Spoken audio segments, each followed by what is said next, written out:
Man, tadi kau tumpang aku sebab parent kau busy Tak ada lah, diorang marah aku tu. Diorang suruh aku berguna dengan kau dulu sebelum kau berguna dengan aku banyak kali. Itu parent kau cakap? Tak pun, dia tak macam tu. Tak. Ada. Oh, maknanya dia tak payah bagi kau tim dia lah. Ha? Macam kau cakap tadi tu.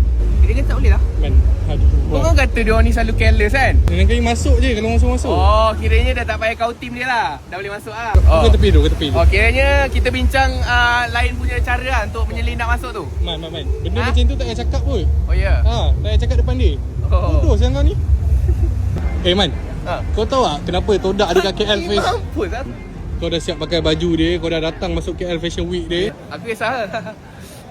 Tak ada, aku gurau je. Dia orang jual ni kan. Tu, aku tahu. Apa? Dia orang jual kataan. Itu kodok. Oh. Ni Todak. Dah. Aku tahu dia orang ni. Apa? Dia orang ni kan yang tu, kamera tu. Tu Kodak man. Oh. Kau nak tengok Kodak kepala kau.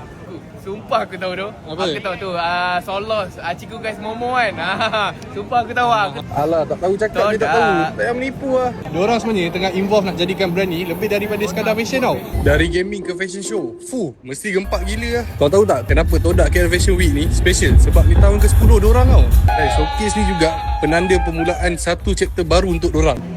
Tu lah. Sumpah aku nak tahu tu. Aku tahu tu. Aku sumpah. Aku excited. Dia punya outfit ni memang lawa lah man. Ya Allah. Apa tadi? Sumpah. Sumpah lawa tu. Betul tu. Kau diam je lah man.